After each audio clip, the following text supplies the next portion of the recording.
Muy buenos días a todos y a todas, con mucho frío el buenos días, pero qué fresquete se nos vino del sur. Buena señal, buen frío, a él le gustaba el frío.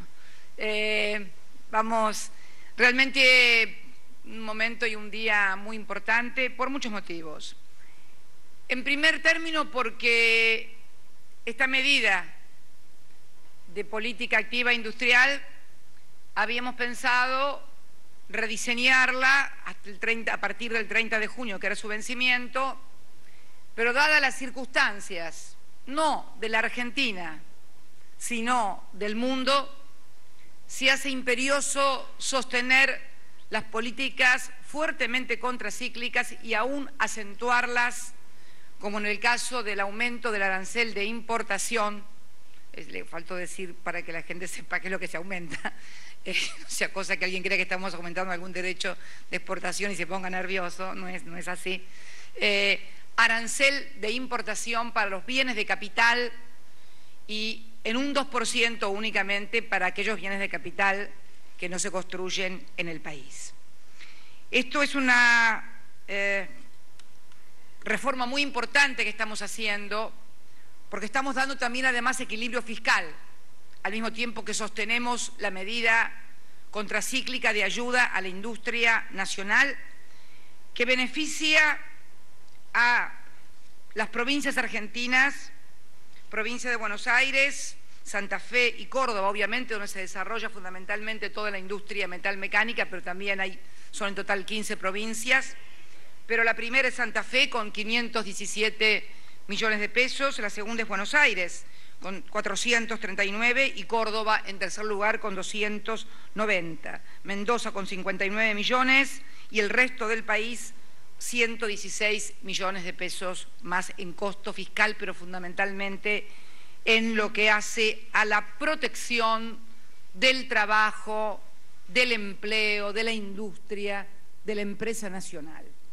La contraparte, la distribución del segmento, para que ustedes vean además, esto significa maquinaria agrícola, equipos de elevación y manipulación, motores, generadores, transformadores eléctricos, estructuras metálicas, maquinaria de uso especial y general, acoplados, remolques, que se distribuye esto y que realmente es muy importante porque además estamos exigiendo la contraprestación por parte del sector empresario de conservar los puestos de trabajo al máximo del mes de diciembre, que ustedes saben estacionalmente es el trimestre de mayor nivel de ocupación. Para esto vamos a enlistar en la hoja, en la página web del Ministerio de Industria, a todas las empresas, provincias por provincia, que reciban este beneficio para que también, no solamente el Estado, sino la propia comunidad, sea la que controla que realmente se mantienen los puestos de trabajo, que realmente se invierte. Y la tercera cuestión, también y muy importante, el precio, porque estamos protegiendo a nuestros empresarios, pero no para con eso garantizar un precio que encarezca las distintas cadenas, los distintos eslabones de la cadena productiva. Les vamos a exigir precio. Y el empresario, la empresa que no cumple, va a caérsele el beneficio, porque nosotros los acompañamos, pero también pedimos que nos acompañen, que acompañen a los 40 millones de argentinos que hacen este esfuerzo de estar prolongando hoy esto hasta el 31 de diciembre de este año. Estamos esperanzados en que los líderes y cerebritos que nos dijeron durante tanto tiempo lo que teníamos que hacer encuentren una salida. Algunas ideas queremos aportar en la próxima reunión del G20. Esperemos que nos escuchen y se supere esta crisis y podamos entrar a lo que quería Débora y que quería yo también, que era el régimen de transición y que era precisamente tener un fondo de financiamiento en lugar de promoción fiscal, destinar los mismos recursos, pero para financiamiento, para crédito con tasas, que realmente es lo que más efectivo y lo que además evita mayor tipo de conductas que por ahí no son la mayoría, pero 2 o 3 te arruinan, la verdad, una buena política como ha sido la de los bonos K. Les aclaro que es bonos K, no por Kirchner, les dicen así porque les dicen así. Así que es muy importante esto. La segunda medida muy importante que hemos decidido, como lo hemos hecho en otras oportunidades, con otros sectores y áreas del gobierno, un rediseño de las áreas. Hemos decidido transferir el sector transporte al Ministerio del Interior y junto con la Secretaría también transportamos al secretario, transferimos todo, va todo junto, Secretaría y secretario. Creemos que van a ser una muy buena dupla, uno es abogado y el otro es contador, no se pueden equivocar. Tienen todos los instrumentos, un abogado y un contador juntos, creo que pueden funcionar muy bien.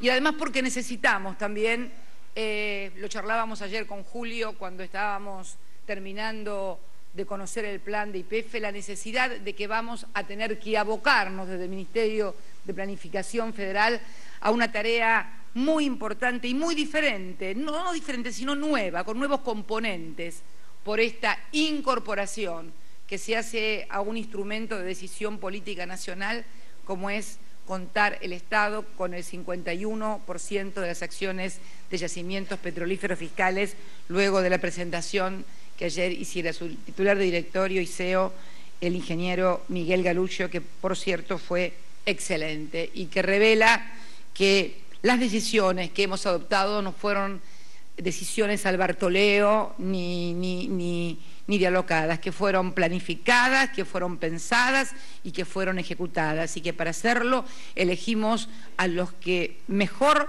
currículum y mejores antecedentes tenían para poder hacer esa tarea que es tan importante para todos los argentinos.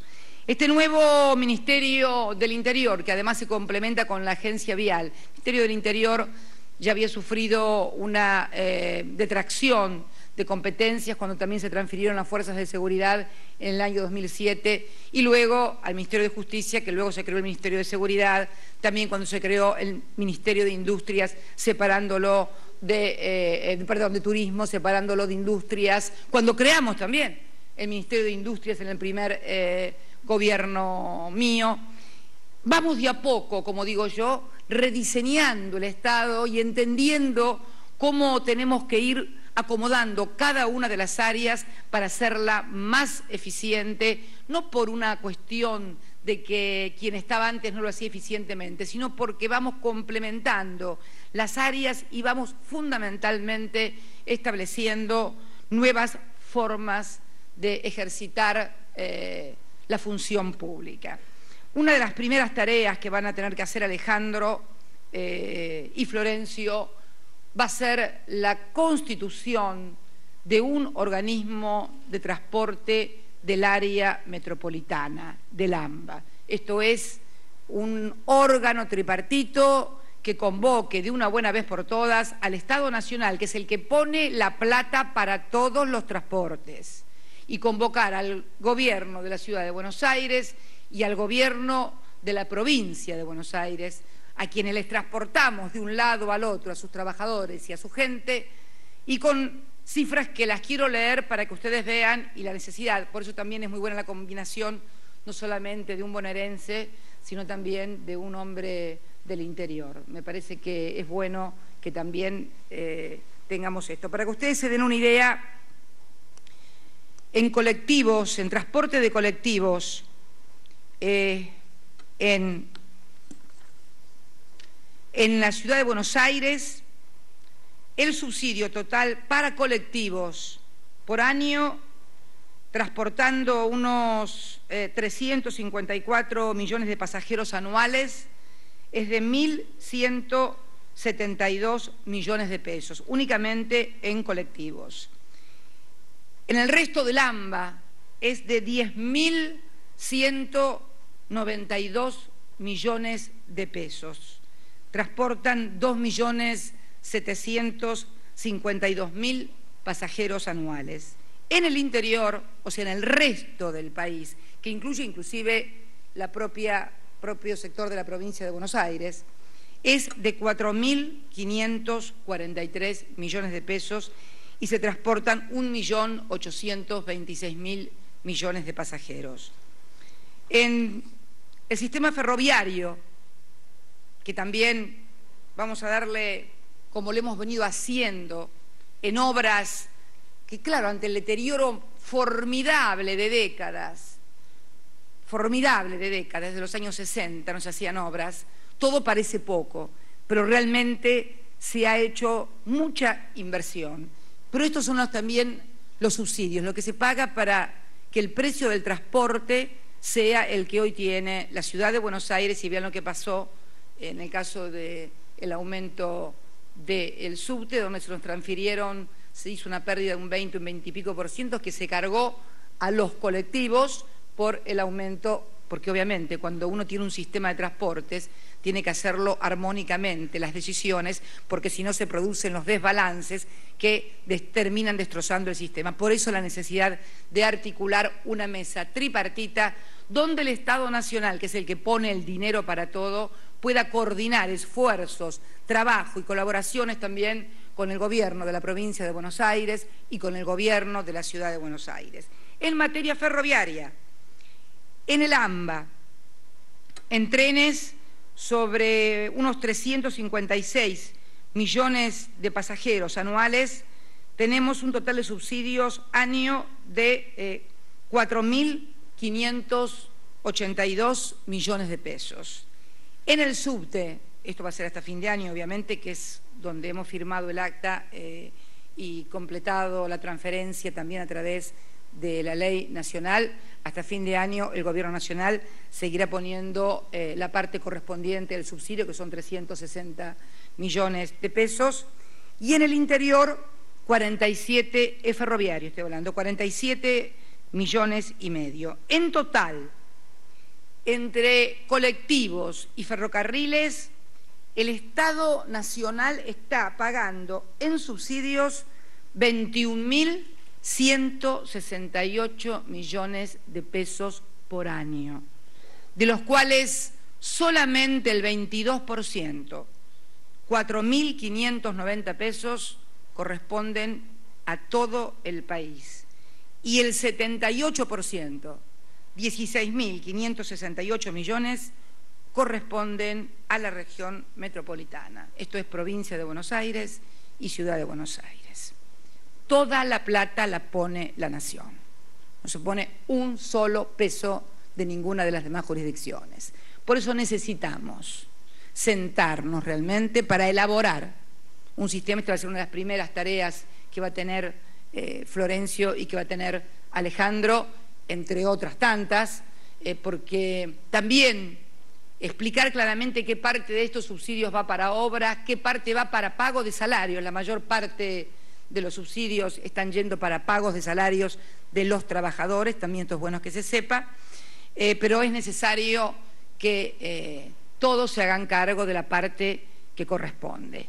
Y lo pueden hacer también aquellos que obviamente en cada una de las estaciones, porque donde el tren no para en estación Marte, Saturno o Venus, para en estaciones concretas donde también hay intendencias y municipalidades que deberán colaborar, porque ahí se suben los vecinos de su municipio. Y entonces también tienen que colaborar para que esa estación, para que ese contralor sea efectivo. Yo sentadita sola de acá no puedo hacer absolutamente todo para los 40 millones de argentinos. Les digo que me esfuerzo un montón, pero tampoco me pidan lo que me es imposible hacer y fundamentalmente lo que es casi institucionalmente imposible cumplir, porque entonces estaríamos ante un gobierno unitario que decide desde acá y tiene únicamente ejecutores en cada uno. Lo que pasa es que el federalismo parece ser que es para los recursos nada más, no para las funciones o para el laburo. Cuando hay que laburar, son todos unitarios. Cuando hay que repartir, son todos federales, ¿viste? Bueno, yo les pido que se federalicen también a la hora del laburo, que se federalicen a la hora del laburo y que se sienten y empujan al lápiz y se sienten y le dediquen tiempo que les puedo asegurar da buen resultado. Aún cuando te falten recursos, cuando le pones ganas y le pones laburo, los recursos, es más, rinden mucho más. Por eso estamos convencidos que vamos a poder trabajar muy bien sobre este tema. También no quiero dejar de abordar un tema que ha tenido muy nerviosos en los últimos días a muchos. Hoy estaba leyendo el informe que me alcanzó de turismo. ¿Quique Meyer por acá? Ahí está, muy bien, levantando la mano. El turismo, parece ser que a los argentinos no les fue tan mal como dicen los diarios. En abril, el crecimiento del turismo emisivo, o sea, los argentinos que han viajado al exterior, lo cual nos pone contentos, porque aumentó respecto del abril del año pasado, 31,2% salieron. Vinieron más turistas también, mejor dicho, bajó 5,6%, pero igualmente la cantidad entre los que salieron y entraron fue mayor. Las que entraron, nada más que los que entraron gastaron un promedio de $95 y los que salieron gastaron $109 diarios. ¿Por qué me mira así, Moreno? ¿Ah? No, porque me mira fijamente, por eso. Entonces, por cosas que uno escucha y dice, escuchaba el otro día, también hablar al señor administrador federal de impuestos de los argentinos que compran dólares para atesoramiento, apenas un 3%, 1.392.000 contra 38.724.000, o sea, el 97% que no lo hace. A mí me encanta la locutora cuando me dice que soy la presidenta de los 40 millones de argentinos, y tiene razón. Sigo y quiero seguir siendo la presidenta de los 40 millones de argentinos, y para eso tengo que cuidar a los 40 millones de argentinos, aún aquellos que insisten por allí en algunas conductas, y no hablo de los que quieren viajar afuera, por favor, en absoluto. Hablo de algo que leí ayer, por ejemplo, en el diario El Popular, un abuelito, aparente, abogado, Julio, me acuerdo el nombre porque Julio César me impresionó, y Durán era un amigo mío de La Plata, el juez que falleció, Julio César Durán. Un abuelito que había decidido, se presentó un amparo porque quería regalarle a los nietitos $10 porque eran abanderados.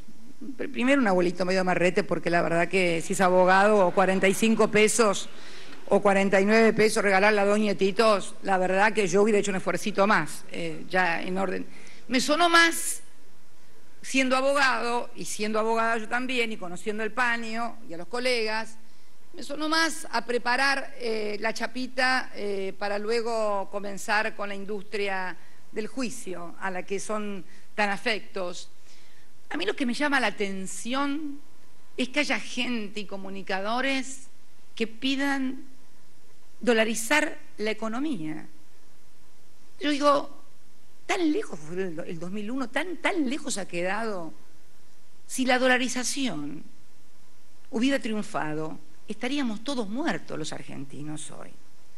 Pero además, presentarse a la justicia, se olvidan de ese hombre que tuvo que salir por la cadena nacional cuando sufrió la amenaza de la anterior corte de volver a redolarizar la economía.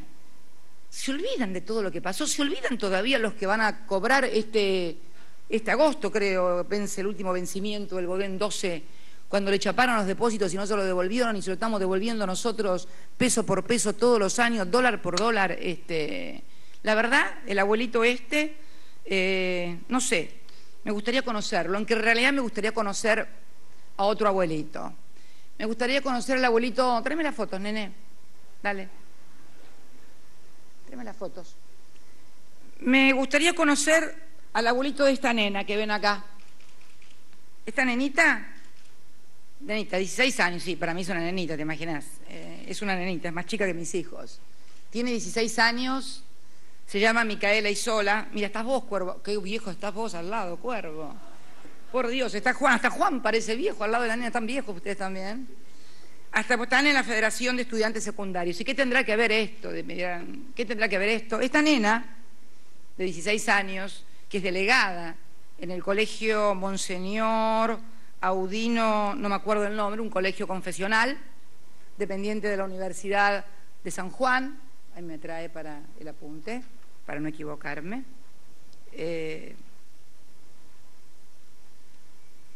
El colegio se llama Monseñor Audino Rodríguez y depende de la Universidad Católica de Cuyo. Es una institución de gestión privada. ¿Por qué digo de gestión privada? Porque en realidad recibe un 80% de subsidio estatal.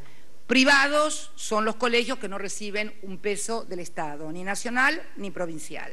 Este es un colegio que recibe el 80% de subsidios estatales. Bueno, llegó el 24 de marzo y Micaela, que tiene 16 años, es delegada y militante, quería hablar del 24 de marzo, que además es el Día de la Memoria instaurado por ley del Parlamento, una ley que fue, creo, Miguel, aprobada por unanimidad, prácticamente no hubo nadie que se... o más o menos, sí, siempre, viste, hay alguno, ¿qué le vas a hacer, viste? Pero bueno, pero fue por una amplia mayoría, digamos que sí, chicos, fue una amplia mayoría. Fue una amplia mayoría de diputados y senadores que aprobó el 24 de marzo como Día Nacional de la Memoria. Bueno, esta nena quería hablar y la rectora del colegio, la directora del colegio le dijo que no, que podía hablar en todo caso de la movilización que iba a haber el otro día, que donde se conmemoraba el Día del Niño por Nacer, también es un día importante, no lo menoscabo para nada, al contrario. Dijo, bueno, está bien, voy a hablar. Entonces la nena habló sobre la movilización del otro día, convocándola y del Niño por Nacer, pero después de que terminó eso dijo, y además está el 24 de marzo, y habló y empezó a hablar del... Le arrebataron el micrófono, literalmente, y le pusieron 24 amonestaciones.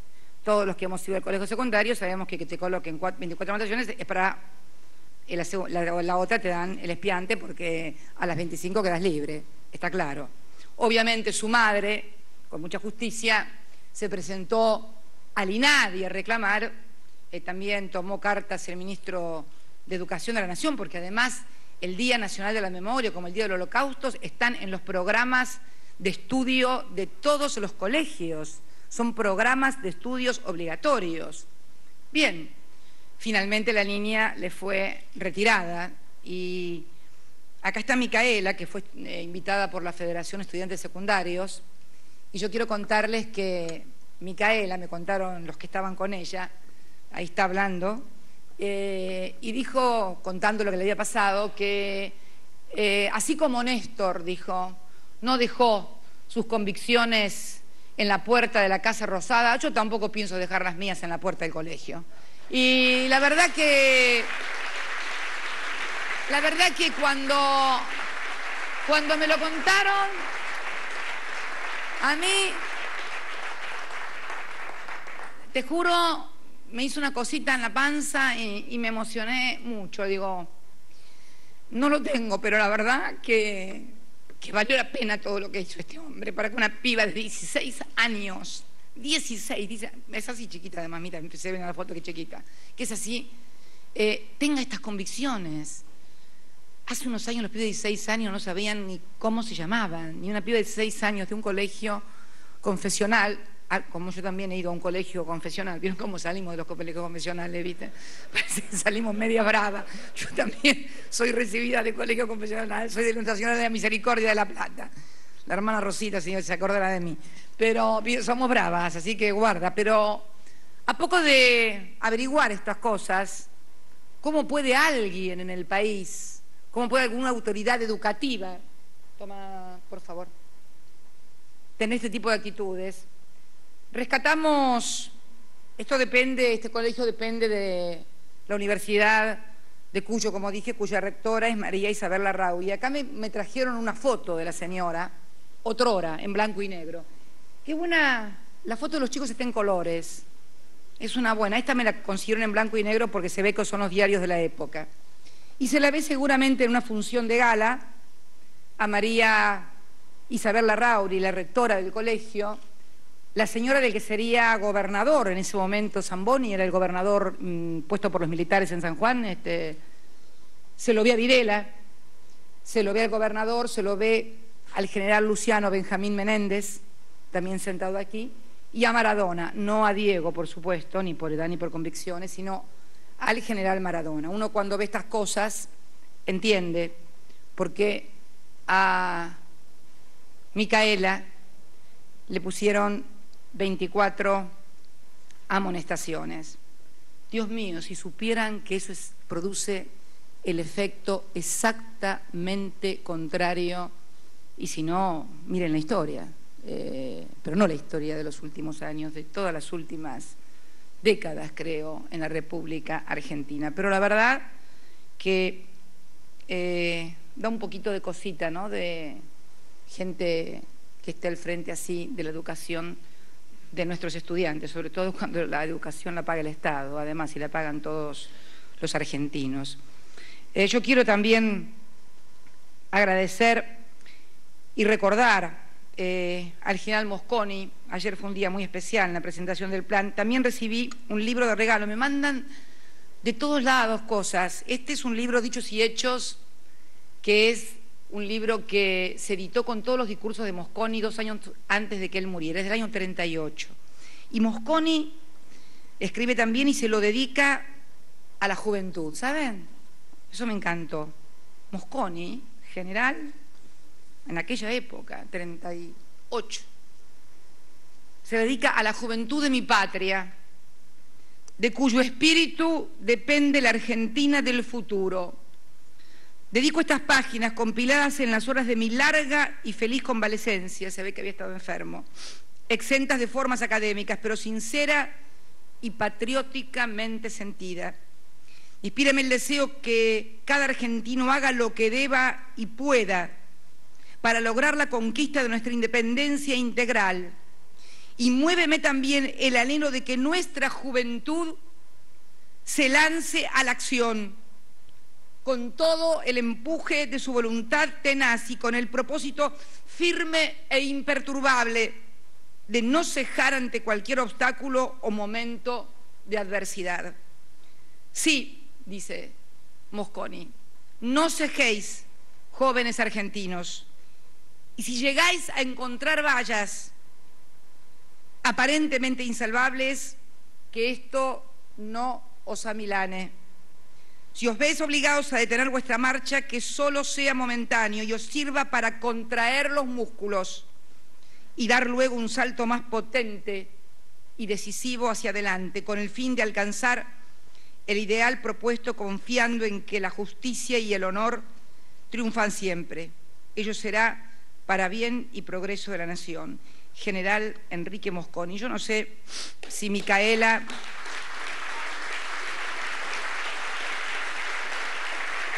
Yo no sé si Micaela conocerá esto de Mosconi, pero esto decía este patriota en el año 38. Yo tampoco sabía que lo había dicho, confieso, me enteré cuando me mandaron el libro. En el tema del rol de la juventud y de su fuerza transformadora. Por eso tanto mi insistencia, aunque algunos otros insistan en atacarla. Hablando de ataques, la CIP dijo algo de los ataques de prensa que han sufrido los periodistas, los golpes. ¿Hubo alguna declaración? Qué raro que no haya habido ninguna declaración. Estoy buscando acá otro papel que tenía y no me lo han puesto, pero debe estar, sí, acá está. También quiero referirme a eso porque no lo había hecho y estaba esperando que la CIP en algún momento tuviera alguna declaración de repudio al salvaje ataque que han recibido periodistas de la televisión pública. Ayer en Malvinas Argentinas, otro periodista, pero esta vez de un medio gráfico privado, aparentemente, y también el padre de una niña que había fallecido en un hospital de Malvinas Argentinas, de la municipalidad, y fue un grupo de vecinos a quejarse. Parece que salió una patota y le han pegado también. Aparentemente la policía contempló y no hizo nada. Sería bueno que quienes tienen responsabilidades institucionales tomaran cuenta de esto, porque no puede ser que se agreda a la gente. Nosotros cada vez que nos pasa una cosa así, tomamos todas las decisiones que hay que tomar, porque no se pueden permitir esta violencia institucional consentida. El país ha tenido demasiada violencia y lo que más me llama la atención es que las condenas que hubo de algunos órganos que siempre nos acusan de que agredimos a la libertad de prensa cuando simplemente hablamos. ¿Ustedes lo vieron alguna vez tirarle algo por la cabeza a algún periodista de acá, pegar? Yo hablo nada más. Hablamos. y nos califican de agresivos y fíjense las cosas que pasan, lo pateaban, las escenas que yo vi fueron feroces, patadas en el suelo, la verdad, cuánto odio, pero esas cosas no sirven, esas cosas siempre vuelven mal, pero no porque otro le vaya a hacer algo, le vuelven hasta en la vida personal de la gente cuando uno anda con tanto odio cargado por la vida. Pero bueno, no todos son iguales y acá sí quiero referirme a otro periodista con quien tengo mis diferencias, por ahí discutimos o tenemos diferentes concepciones, pero yo tengo una gran admiración por su coherencia, porque es de los que te hablan de principios y de convicciones y de moral y tienen coherencia con esa postura, no como otros que pontifican desde los medios y reciben o plata negra en blanco o amarilla o naranja o de cualquier otro color, ¿no? Me refiero al periodista Víctor Hugo Morales, que ha comenzado hace unos días, yo no me había enterado, una campaña impulsando para que realmente esto que nos quieren hacer a los argentinos de volvernos locos una vez más, no lo hagamos, y impulsando él a que quienes tienen depósitos a plazo fijo en dólares lo pongan en pesos. Y sé que se refirió a mí pidiéndome, lo hizo públicamente ayer o hoy, no sé, me contaron en la radio, hoy a la mañana, pero sé que venía con una campaña diciéndole a empresarios, a periodistas colegas, a funcionarios.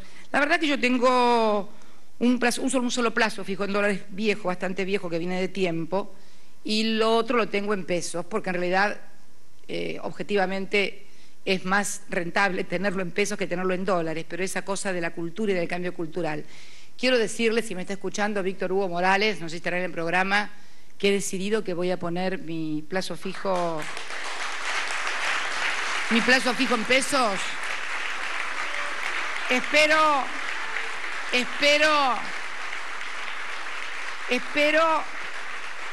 Espero que usted también cumpla la palabra y ponga los suyos en pesos también. Y de paso dirigirme a todos amigos, compañeros y funcionarios que tengan algunos dolarcillos en plazo fijo. ¿Usted Moreno no?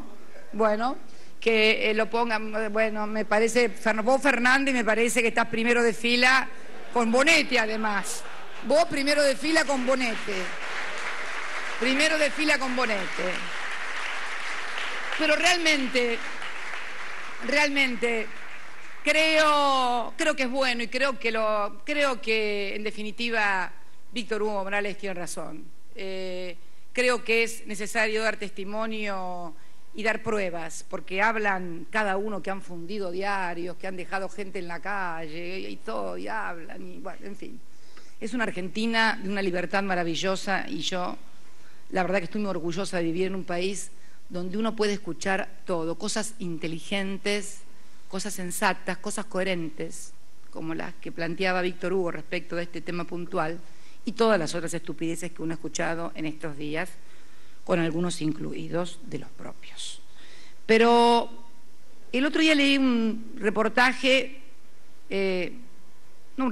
un artículo muy bueno el domingo, en página 12, de un excelente economista, Zayat, hacía todo un análisis realmente brillante y clarísimo de rentabilidades, de comparar con balanza comercial, con salario, con deuda externa, la situación sólida y solvente de la Argentina en todos los frentes, frente al vendaval que es el mundo, y él lo decía el TOC, ¿no? La cosa obsesiva que quedó del esquema de la convertibilidad y que es de la cultura. Esto es una batalla cultural, no vayan a creer que hay cuestiones económicas, mejor dicho, en los que están haciendo la campañita sí hay cuestiones económicas.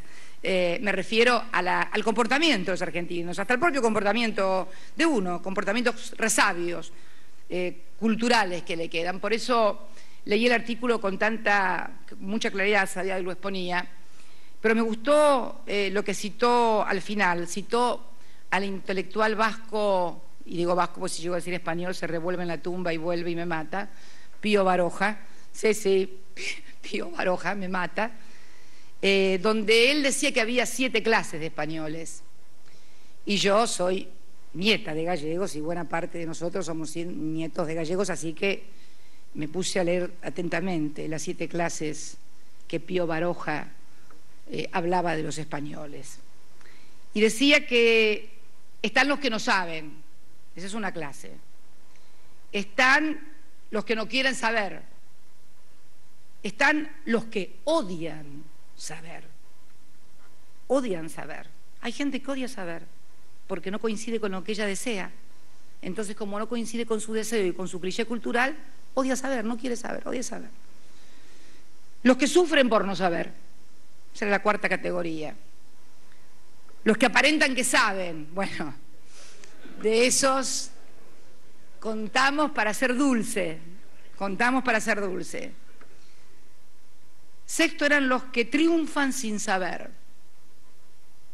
Y en esto hay un poco de la cultura migratoria en la Argentina, que creía que tenía buen pasar económico porque había trabajado mucho y no porque había un país y un proyecto político y económico que le permitía, si trabajaba y se sacrificaba, desarrollarse y crecer. Los que triunfan sin saber. Y la última categoría, para mí la más importante, la más minoritaria, la más chiquitita, y que es la que vemos pulular en estos días. Él dice que la última categoría son los que viven gracias a que los demás no saben. Y creo que es un poco la historia de la Argentina, ¿no? Y fundamentalmente de los sectores a los cuales pertenecemos nosotros, ¿no?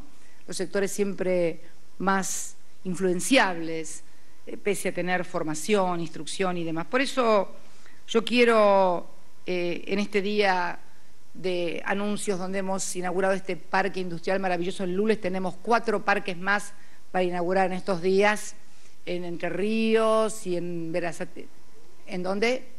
Santa Cruz. Bien. Con esta medida más que importante para un sector muy dinámico que ha crecido muchísimo, como ha sido la industria metalúrgica en nuestro país, esta reformulación que estamos haciendo dentro de la propia administración nacional para encarar la tarea del transporte, y también esto que considero realmente la necesidad de una batalla cultural en un país que ha sufrido demasiado por cuestiones como las que intentan imponerte y crearte, y luego cuando las papas queman se borran todos y siempre están los que tienen que estar y siempre tiene que estar el Estado. Normalmente los que tenemos, y acá no voy a pecar de falsa humildad, los que tenemos la valentía, la decisión política, si les gusta más porque valiente parece ser que fue un autoelogio, la decisión política de enfrentar los problemas, de resolverlos y de no dejarse presionar por las corporaciones en contra de los intereses de los 40 millones de argentinos. Esa es mi convicción, ese es mi compromiso con todos los argentinos, y eso es lo que vamos a seguir haciendo, defendiendo la industria nacional, que es defender a los trabajadores, rediseñando el Estado para hacerlo más ágil y más eficiente. Y también, si es necesario, dando los testimonios personales. Parece ser que a algunos no les alcanza con las cosas que hemos dado en términos personales. Parece que solamente fueran valorables los actos económicos. Bueno, para los que les importa únicamente la plata y el dólar, ahí lo tienen también, una actitud de decir que estamos absolutamente convencidos